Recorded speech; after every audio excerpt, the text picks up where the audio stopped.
Hey sports fans, Coach Nick here, and welcome to another edition of our special playoff previews. This time we have some more true hoopers. We have Darius from Forum Blue and Gold and Kalen from Round Ball Mining Company.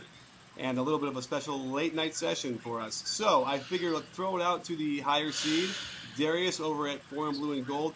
Give me your take on your overview on what this series shapes up to be. Well, I'm expecting a good series between the Lakers and the Nuggets. Classic 3 versus 6 seed. I think home court's going to mean a lot in this series. The Lakers haven't really been a great road team this year. I think they're 2 or 3 games under 500 for this season. So I think home court is going to matter a lot. I think the tempo of the games and how the series goes is really going to be important. If the Lakers can control the tempo and not get sucked into the Nuggets' pace, I think that's going to be a big deal.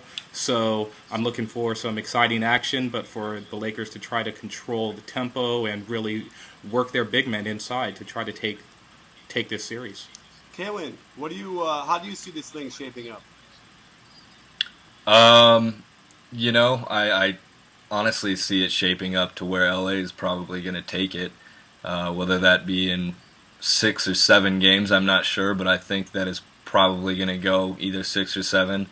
I can see the Nuggets possibly pulling an upset if they play the way they have the last 10 games, like they have the last 10 games or so. They've played really well, but I do anticipate, like Darius said, the Lakers bigs are going to be a tough. They're going to be a big problem for the Nuggets. I think Kobe's going to do his thing. I don't think the Nuggets can necessarily prevent that, but I really think the Lakers bigs are going to cause some trouble for the Nuggets in this series. And Darius, what do you think? Who is the key for the Lakers? I mean, we're all going to say Kobe. We know that, but if you take him out of the equation, who is really going to be the key on the Lakers to winning the series for you guys? I think a lot of people are going to point to Bynum, and I think he's going to be very, very important. Obviously, he's had a fantastic year, and I think he's got a matchup advantage against Mozgov and even against McGee. But I'm actually going to change gears a little bit and say that how Ramon Session plays is actually going to be quite important to the Lakers. I was stressing tempo a second ago, and Ramon is going to need to make sure that he really does provide some leadership in that regard and pick his spots and not push the ball too often and not allow the Lakers to play at too fast of a pace. He's going to have the reins, so he needs to control the game. I have a quick question for you, Darius. I suspect Kalen knows the answer, but without even thinking about it, who is the Nuggets' leading scorer? Ooh, the Nuggets' leading scorer. That is a good question. I want to say Ty Lawson. Oh, you are right. That is, I was shocked when I was looking at that today.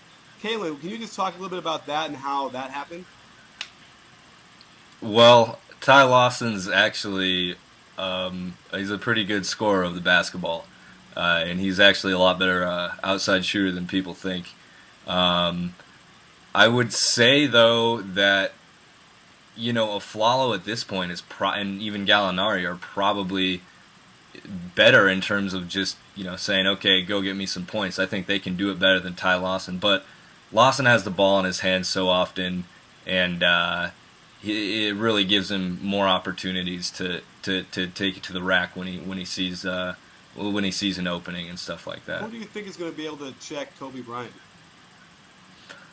I would say Afflalo is going to be able to keep him somewhat in check. It's Kobe we're talking about here. It's like I think Afflalo is going to be able to not necessarily give him problems, but I would say uh, he's probably a better defender than Kobe sees on a nightly basis. That's for sure. Darius, I'm not sure if you heard that, but Kalen just said that Afflalo is going to shut down Kobe. How do you feel about that? He is the next Kobe stopper, right? No, I mean, I don't think anyone's really going to stop Kobe, right? He's gonna, well, first of all, he's gonna keep shooting regardless of what his success rate is initially. I think he always feels like he can get himself back into the game by finding his shot eventually. But Afflalo is a very good defender. I think that Galinari is also a very good option to put on Kobe. He's got great size. He can lay off and kind of deny the driving lane for Kobe, and then contest his jumper because he's got some length there. And I mean, if you look at the stats, Kobe's actually not fared that well against the Nuggets this year in terms of finding his own offense. He's done a good job of being a facilitator for others in the two games that they won when Kobe played. He had 9 assists, I think, in each of those contests. So he's done a pretty good job of being a playmaker for his teammates, but he has not done a very good job of scoring the ball himself, or at least scoring it with any efficiency. Mm-hmm. So we all think that this is going to go 6 or 7 games, right? I think 6 is probably about right. I could see 7. Mm-hmm. You know, like I said, I think that both teams are good home teams. I think it'll be hard for either team to win on the road. And then, so I could definitely see a Game 7 being played at Staples Center. I mean, I would say 6 is what it's looking like is going to be the number of games. But, you know, the Nuggets they have not fared well in the playoffs under George Karl. So, you know, honestly, I wouldn't be surprised if it even went 5, but I wouldn't be surprised if it went 7 and the Nuggets ended up taking the series either. It's tough to say what's going to happen at this point, I think. Well, the Nuggets, you know, if last year's playoff performance is fresh in your mind, certainly remember that the image I have in my head is of, oh my God, it's not Adrian Dantley. It's Adrian Dantley. Sitting there on the bench, completely confused. It didn't look like he wanted to be there. So I don't know. I feel like with George Karl on the bench, that's going to be it's a whole different thing. And let's talk about that for a second. Let's talk the matchup between George Karl and Mike Brown. Who gets the edge there? Well, you know, it's not like Mike Brown has had a whole lot of success in the playoffs. I mean, he's had his fair share of rough stretches too, but it really depends. George Karl, I think when he's focused and when he wants to be, he can be a good coach and even a great coach at times. But it's tough to say because we haven't seen that with consistency. So I would say Mike Brown right now in terms of who's gonna have a better series as a coach. I would say Mike Brown. George Karl's not a great micromanager, but again, you know, it's tough. It's tough to predict. I mean, if George wants to, he can probably coach up a storm, and if he wants to stink it up, he can probably do that too. So wow. Well, Darius, how do you feel about that matchup? I mean, I guess I'd call it a tie, or I may even give the edge to Karl. You know, I think that Brown can be underrated as a coach at times. I mean, he does have a finals trip under his belt. He has been to the conference finals. And so I think he knows how to get his team ready to advance as well. But Karl's a pretty experienced coach. He's had plenty of success himself. He's also been to the finals with Seattle, and he made runs not only with Seattle but with Milwaukee.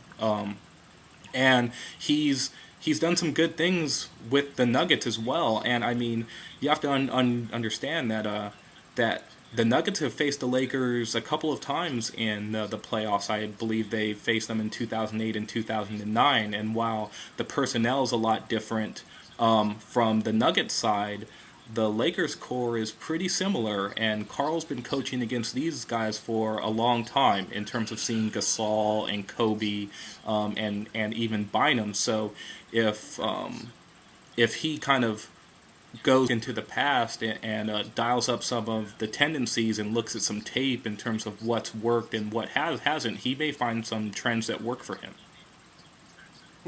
Well, I'm going to weigh in. I certainly think that Denver game that Galinari blew the layup that would have won the game for them.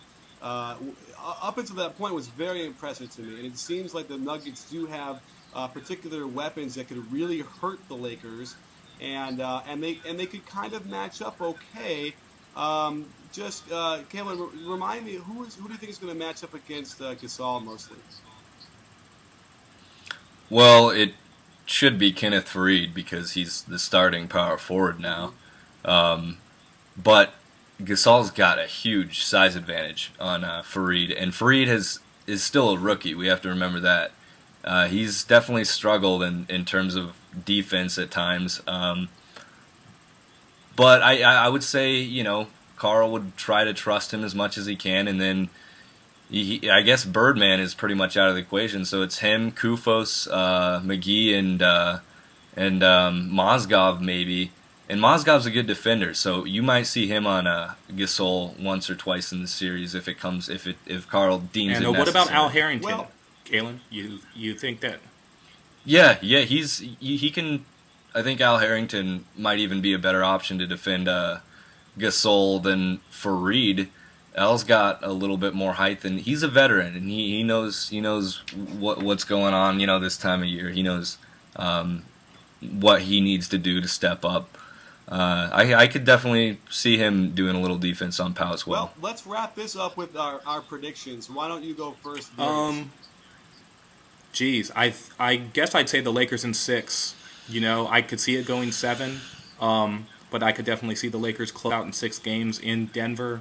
The Lakers have been pretty good at winning close games, and if you look at the season series against the Nuggets, the one game the Nuggets won was on the second night of a back-to-back, and they won by 9. But in the other games, they were all decided by 6 points or less, and the Lakers won all 3 of those. And that's really not a fluke in terms of this year's Lakers. They've won a lot of close games, and I think when we're in the playoffs and the matchups are tight and the teams are all good, that you'll need to win these games down the stretch, and with Kobe and with Bynum and Gasol, I think the Lakers have those go-to players that can close down some games. And Kalen, your prediction? I'm going to say the Nuggets in 7. I think it's going to be a really good series. I think it's going to go back and forth. But I see the Lakers taking it on their home floor in 7 with Kobe having a big game and the Lakers front court having a big game as well. And I think Ron Artest might come back, Meta World Peace might come back ready to to do something. I'm not sure what, but Well, here's the answer. The Lakers will win in 7. They have too much of a home court advantage. It's going to be a great series. They got a lot of firepower on both teams. I suspect at least 1 or 2 games will go, 115 to 114 or something crazy like that. So I'm looking for some real fun stuff. Thank you guys for joining us, and don't forget we got lots more coming up on B-Ball Breakdown, Thanks, Nick. and we will talk to you guys real soon. thank you.